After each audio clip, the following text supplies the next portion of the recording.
개인회생 신청 직전에 카드를 써도 괜찮을까요? 이 질문 정말 많이 받습니다. 결론부터 말씀드리면 아예 무조건 안 된다. 이것도 아니고 쓴다고 바로 끝난다. 이것도 아닙니다. 근데 언제, 왜, 어떻게 썼는지에 따라 결과가 크게 달라질 수 있습니다. 특히 신청 직전에 카드 사용이 많았던 분들은 아무 생각 없이 넘기면 오히려 불리하게 보일 수 있어서 주의가 필요합니다. 오늘은 개인회생 신청 직전 카드 사용이 왜 문제가 될 수 있는지, 어떤 경우는 괜찮고 어떤 경우는 위험한지, 그리고 실제로 어떻게 준비해야 하는지 한 번에 정리해드리겠습니다. 개인회생 준비하시는 분들 중에는 이미 생활이 많이 무너진 상태인 경우가 많습니다. 월급은 들어오는데 대출이자 나가고 카드값 나가고 생활비도 부족하고 어느 순간부터는 이번 달만 넘기자, 이번 달만 막자 이 생각으로 버티게 됩니다. 그러다 보니 신청 직전까지도 카드를 안 쓸 수 없는 경우가 많습니다. 병원비가 나가기도 하고 월세를 내야 하기도 하고 아이 학원비나 식비처럼 당장 안 쓰면 생활이 안 되는 돈도 있습니다. 그래서 많은 분들이 이렇게 생각합니다. 어차피 곧 개인회생 할 건데 조금 더 써도 괜찮지 않을까?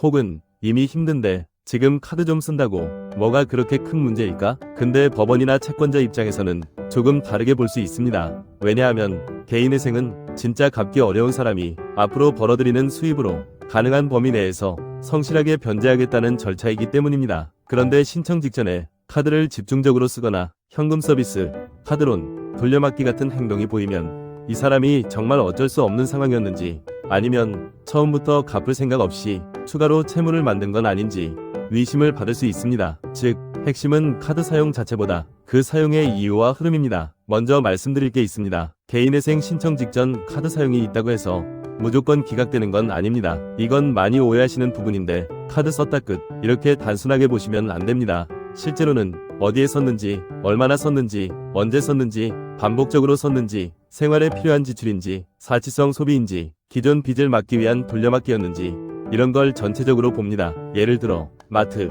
병원, 통신비, 교통비, 월세, 공과금처럼 기본 생활 유지에 필요한 지출은 상대적으로 설명이 가능합니다. 반대로 고가 쇼핑, 명품, 유흥, 여행, 전자기기 일시불 결제, 갑자기 늘어난 온라인 결제, 게임 결제, 지속적인 현금 서비스 사용 같은 건 불리하게 보일 가능성이 커집니다. 또 하나 중요한 건 신청 직전의 시점입니다. 몇 달 전이 소비와 신청 바로 직전의 소비는 무게가 다릅니다. 특히 개인회생을 이미 생각하고 있었거나 더 이상 정상 상환이 어렵다는 걸 스스로도 알고 있었던 시점에 카드를 계속 긁었다면 문제가 될 가능성이 올라갑니다. 법원에서 보기에는 이제 감당이 안 되는 걸 알면서도 채무를 더 늘린 행동처럼 보일 수 있기 때문입니다.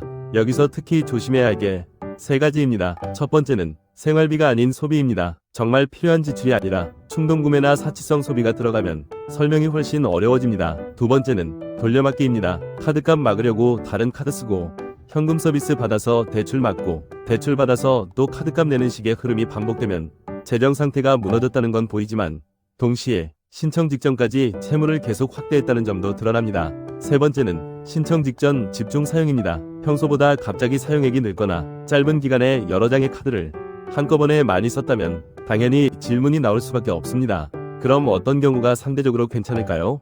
예를 들어 급여는 일정하지만 기존 채무 상환 때문에 생활비가 부족해져서 식비, 교통비, 병원비 정도를 카드로 버틴 경우가 있습니다. 이런 경우에는 사용 내역이 비교적 단순하고 생활 유지 목적이 분명하면 설명이 가능합니다. 또 예상치 못한 병원비나 가족 생계와 관련된 급한 지출도 자료가 있으면 어느 정도 소명이 됩니다.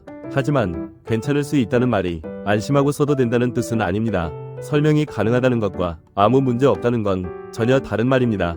개인회생에서는 서류가 굉장히 중요합니다. 카드 사용 내역도 그냥 숫자만 보는 게 아니라 그 사람이 어떤 상황에서 어떻게 버텨왔는지를 전체 흐름으로 보게 됩니다. 그래서 신청 직전 카드 사용이 있었다면 이걸 숨기려고 하기보다 오히려 정리해서 설명할 준비를 해야 합니다. 예를 들어 최근 3개월, 6개월 사용 내역을 보면 어디에 돈이 나갔는지 패턴이 나옵니다. 식비가 많은지, 쇼핑이 많은지, 병원비가 있는지, 현금 서비스가 섞였는지, 돌려막기 흔적이 있는지 이런 게 다 보입니다. 본인이 먼저 봐야 합니다. 그리고 위험한 부분이 있다면 왜 그때 그런 소비가 발생했는지 객관적으로 설명할 수 있어야 합니다. 여기서 중요한 건 변명처럼 들리면 안 된다는 겁니다. 그냥 너무 힘들어서 썼어요. 이 정도로는 부족합니다. 예를 들면 당시 월 소득은 얼마였고 기존 채무 상환액이 얼마였고 고정 지출이 얼마였는데 생활비가 부족해서 식비와 통신비를 카드로 결제할 수밖에 없었다. 이런 식으로 상황이 구체적으로 이어져야 합니다. 사례로 한번 보겠습니다. 예를 들어 직장인 A씨가 있습니다. 월급은 260만원 정도였고 기존 대출과 카드값 상환으로 매달 170만원 가까이 나가고 있었습니다. 월세, 공과금, 통신비까지 내면 실제 생활비가 턱없이 부족했습니다. 처음에는 적금 깨고 지인에게 조금씩 빌려서 버텼는데 결국 카드 사용이 늘기 시작했습니다.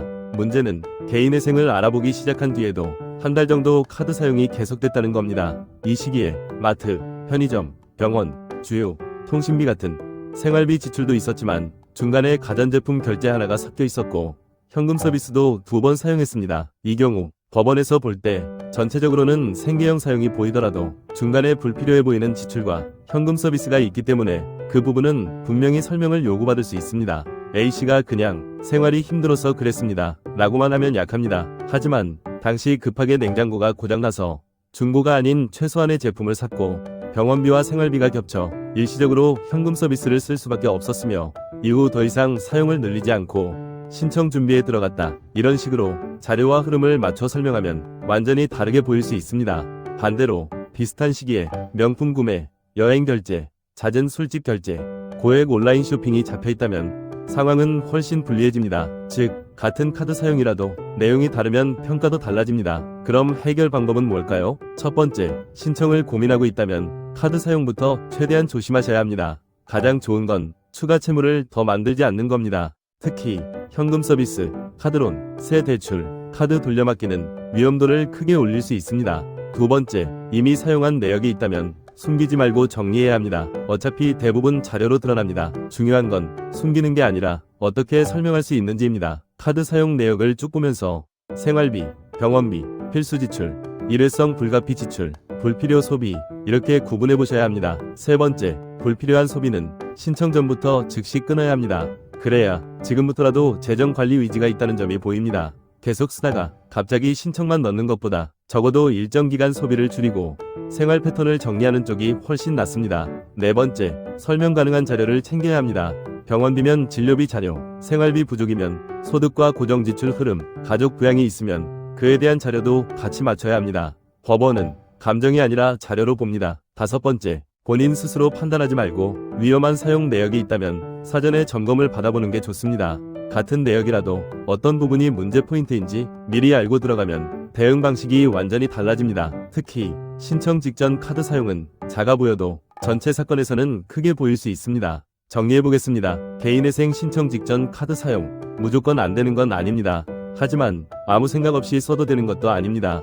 핵심은 얼마를 썼냐보다 왜 썼는지, 어디에 썼는지, 언제 썼는지, 그리고 그 흐름이 상식적으로 설명 가능한지입니다. 생활비, 병원비, 필수 지출은 상황에 따라 소명 가능성이 있지만 사치성 소비, 돌려막기, 현금 서비스, 신청 직전 집중 사용은 분명히 더 조심해야 합니다. 이미 사용 내역이 있어서 불안하신 분들은 혼자 괜찮겠지 하고 넘기지 마시고 반드시 한 번은 점검해 보셔야 합니다. 같은 카드 사용이라도 어떻게 준비하느냐에 따라 결과는 달라질 수 있습니다. 내 상황이 생활비 사용인지 위험한 사용으로 보일 수 있는지 헷갈리신다면 기록부터 정리해보세요. 그리고 막연하게 걱정만 하지 말고 지금 상태에서 어떤 준비가 필요한지 확인해보는 게 중요합니다. 개인회생은 신청만 한다고 끝나는 절차가 아니라 준비 과정에서 방향을 잘 잡는 게 정말 중요합니다. 이런 주제로 계속해서 실제 많이 헷갈리는 부분들, 예를 들면 현금 사용, 통장 거래 내역, 차량, 보험, 개시 결정 이후 주의사항까지 계속 쉽게 풀어드릴 예정이니까 도움 되셨다면 구독해두시고 놓치지 마세요.